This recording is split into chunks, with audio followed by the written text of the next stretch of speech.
नमस्कार दोस्तों, स्वागत है आपका इंस्पायरो टॉक चैनल में। दोस्तों, आज मैं आपको एक ऐसी किताब की कहानी सुनाने वाला हूं जिसने करोड़ों लोगों की सोच बदल दी है। एक ऐसी किताब जिसने यह साबित कर दिया कि अमीरी और सफलता पहले दिमाग में जन्म लेती है, फिर जिंदगी में। साल 1908 एक युवा पत्रकार ने एक ऐसे व्यक्ति का इंटरव्यू करने का मौका पाया जो अपने समय के सबसे अमीर इंसानों में से एक था। उसका नाम था एंड्रयू कार्नेगी।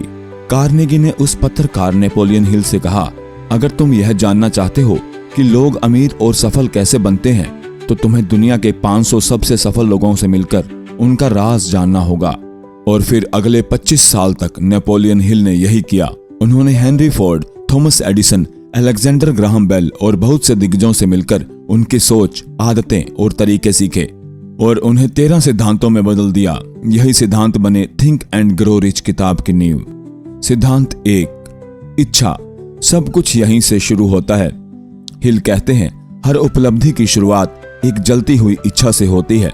लेकिन ध्यान रहे, यह इच्छा का मतलब सिर्फ हल्की फुल्की चाहत नहीं, बल्कि वह इच्छा जो आपको चैन से ना सोने दे। मान लो आप अमीर बनना चाहते हैं, तो आपके पास सिर्फ एक सोच नहीं होनी चाहिए, बल्कि एक साफ साफ लक्ष्य भी होना चाहिए। आपको कितने पैसे चाहिए, किस समय में चाहिए, आप इसके बदले में क्या देंगे। नेपोलियन हिल ने एक 6 स्टेप फॉर्मूला दिया। अपने दिमाग में यह तय करें कि आपको कितने पैसे चाहिए, तय करें कि उसके बदले में आप क्या देंगे। एक निश्चित तारीख तय करें जब आप अपना लक्ष्य पाना चाहते हैं। एक स्पष्ट प्लान बनाएं और तुरंत उस पर काम करना शुरू करें। इन सभी बातों को कागज पर लिखें। सुबह और रात दोनों समय इसे जोर जोर से पढ़ें जब तक कि आपके अवचेतन मन में बस ना जाए, यानी आपकी इच्छा इतनी मजबूत हो कि वह आपके भीतर एक अटूट विश्वास में बदल जाए। सिद्धांत 2, विश्वास। अपने सपनों पर भरोसा। जब आप किसी चीज की कल्पना करते हैं और खुद को पहले से उस चीज का मालिक मानते हैं, तो आपका दिमाग उसी दिशा में काम करना शुरू कर देता है। हिल कहते हैं, विश्वास वह दवा है जो इच्छा को हकीकत में बदल देती है, और यह विश्वास अपने आप नहीं आता, इसे आपको खुद बनाना पड़ता है। और हर रोज रोज अपने दिमाग को पॉजिटिव विचारों से भरकर। यहाँ एक छोटी सी कहानी। थॉमस एडिसन ने जब बल्ब बनाने का सपना देखा, तब दुनिया ने उन्हें पागल कहा, लेकिन उन्होंने 1000 से ज्यादा बार प्रयोग किया और आखिरकार बल्ब बना दिया। अगर उनके अंदर विश्वास नहीं होता, तो हम आज भी अंधेरे में होते। सिद्धांत 3, आत्म सुझाव, ऑटो सजेशन। दिमाग को प्रोग्राम करना। हमारा दिमाग एक कंप्यूटर की तरह है जो वही डाटा प्रोसेस करता है जो हम उसे देते हैं। अगर आप उसे बार बार कहते रहेंगे, मैं सफल हो रहा हूं, मैं अमीर बन रहा हूं, तो आपका अवचेतन मन उसी हिसाब से रास्ते बनाने लगेगा। हिल का कहना है, रोज अपने लक्ष्य को जोर जोर से बोलो, उसकी तस्वीर अपने कमरे में लगाएं, खुद से उस स्थिति में देखें जैसे आपका सपना पूरा हो चुका है। ये तकनीक सुनने में आसान लग सकती है, लेकिन यह आपके दिमाग को एक चुंबक बना देती है जो अवसरों को खींच लाता है।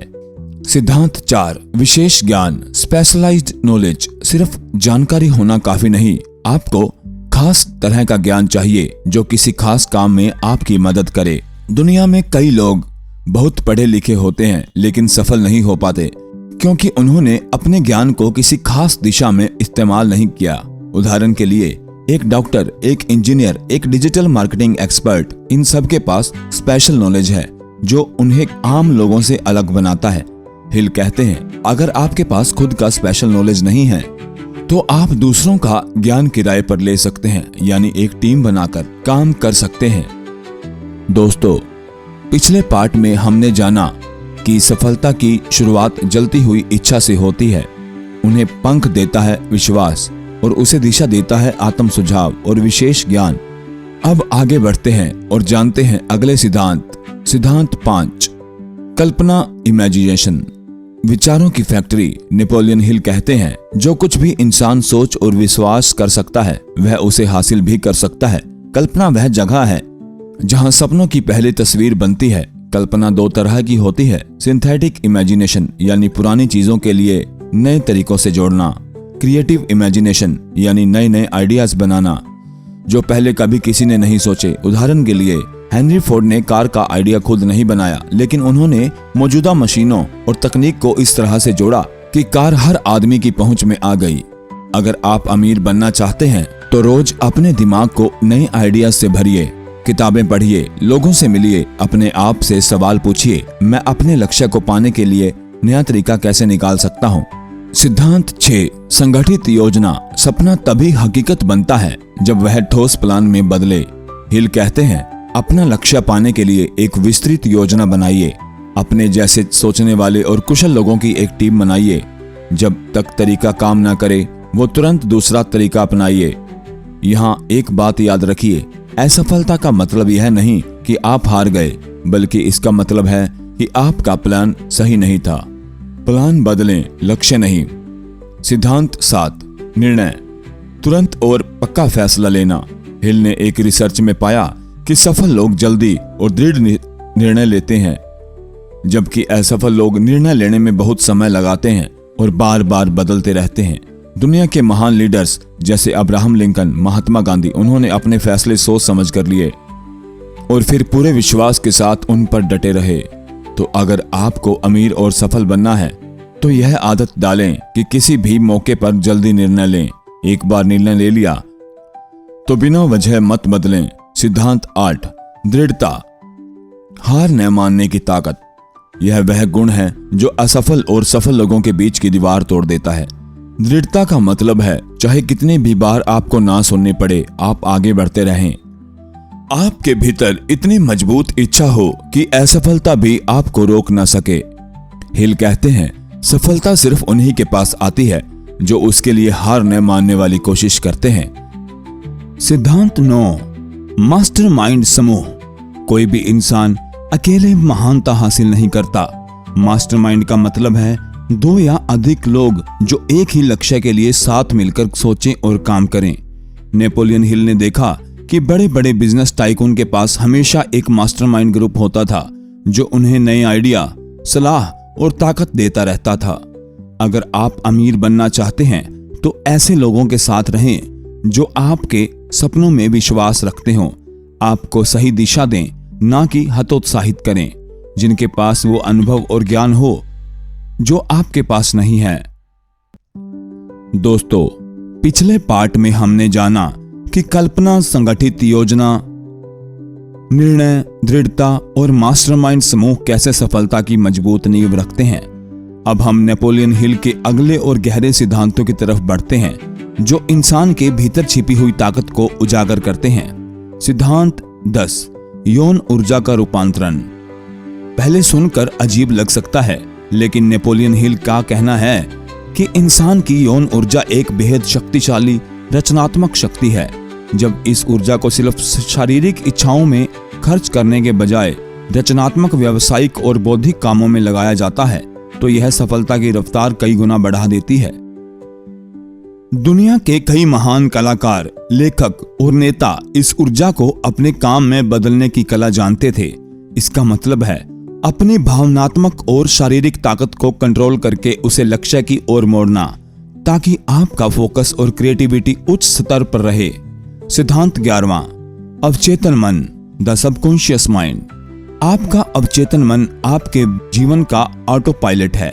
यह आपके विचारों, भावनाओं और आदतों को स्टोर करता है और बिना पूछे आपके फैसलों को प्रभावित करता है। हिल कहते हैं, जो विचार आप बार बार अपने दिमाग में डालते हैं वे अवचेतन मन में जम जाते हैं। अवचेतन मन अच्छी और बुरी दोनों चीजों को समान रूप से स्वीकार करता है, इसलिए आपको इसे सिर्फ पॉजिटिव विचारों से भरना चाहिए। यानी अगर आप हर दिन खुद से कहते हैं मैं सफल हूँ, मैं अमीर हूँ, तो आपका अवचेतन मन उसी दिशा में आपको ले जाएगा। सिद्धांत 12वां, दिमाग, विचारों का प्रसारण और गहन केंद्र। नेपोलियन हिल ने दिमाग को एक विचार स्टेशन कहा है। यह न सिर्फ आपके विचार बनाता है बल्कि दूसरों के विचार को भी ग्रहण करता है। इसका मतलब है अगर आप पॉजिटिव और सफल लोगों के बीच रहते हैं तो आपके विचार भी वैसे ही बनेंगे। अगर आप नकारात्मक और हतोत्साहित करने वाले लोगों के बीच में रहते हैं तो आपकी सोच भी वैसी ही बन जाएगी। हिल कहते हैं कि दिमाग को एक रेडियो स्टेशन की तरह समझें। आप जिस फ्रीक्वेंसी पर ट्यून होंगे वहीं से सिग्नल मिलेंगे। सिद्धांत 13वां, छठी इंद्रिय, अचेतन ज्ञान। यह किताब का सबसे रहस्यमय सिद्धांत है। छठी इंद्रिय का मतलब है वह आंतरिक एहसास जो आपको सही निर्णय लेने में मदद करता है, भले ही आपके पास सारे तथ्य न हों। हिल का कहना है कि जब आप बाकी 12 सिद्धांतों पर महारत हासिल कर लेते हैं तो छठी इंद्रिय अपने आप विकसित हो जाती है। यह जैसे आपके दिमाग में एक अदृश्य गाइड हो जो आपको सही दिशा दिखाता है। कई सफल लोग मानते हैं कि उनके बड़े फैसले तर्क से नहीं बल्कि इसी आंतरिक आवाज से आए। असफलता से सीखने की कला। नेपोलियन हिल एक बहुत महत्वपूर्ण बात करते हैं। हर असफल अपने साथ समान या उससे बड़ी सफलता का बीज लेकर आती है। यानी जब आप असफल होते हैं तो यह अंत नहीं होता, यह सिर्फ एक सबक होता है जो आपको अगली बार और मजबूत बनाता है। उन्होंने 500 से ज्यादा सफल लोगों से यह सीखा कि असफलता एक सिग्नल है कि आपको अपनी रणनीति बदलनी है, लेकिन अपने सपनों को नहीं छोड़ना। तो धन्यवाद दोस्तों, अब मिलते हैं अगली बुक के साथ।